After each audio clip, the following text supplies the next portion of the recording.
अण्णाभाऊ साठे यांची पुण्यतिथी आपण साजरी करतो आहोत। 1 ऑगस्ट 1920 रोजी अण्णाभाऊ साठे यांचा जन्म झाला आणि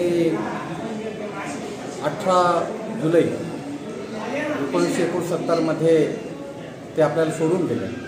या 48 वर्षाच्या कालखंडामध्ये त्यांनी साहित्य क्षेत्रामध्ये केलेली जी कामगिरी आहे, सामाजिक आणि राजकीय क्षेत्रामध्ये केलेली जी कामगिरी आहे, त्या कामगिरीचं पुण्यस्मरण आज होणं गरजेचं आहे।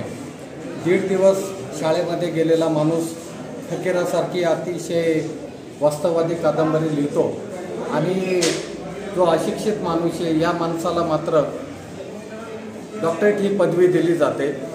लोकशाहीर म्हणून त्यांनी केलेली जी कामगिरी आहे ती महत्त्वाची आहे।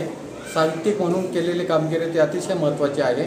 त्यांनी जवळजवळ 35 कादंबऱ्या लिहिलेल्या आहे, 13पेक्षा जास्त कथासंग्रह आहे। त्याचबरोबर दलित साहित्याला त्यांनी दिलेलं जे योगदान आहे ते अतिशय महत्त्वाचं आहे।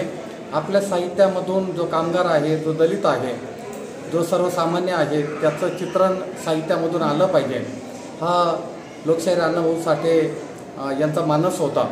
आणि साहित्य हे केवळ एका समाजाचं न राहता ते सार्वत्रिक झालं पाहिजे आणि त्याच्यामध्ये समाजाचे प्रश्न आले पाहिजे। याबाबत अण्णाभाऊ साठे यांनी आयुष्यभर कष्ट घेतले आणि आज त्यांचं साहित्य हा मैलाचा दगड आहे।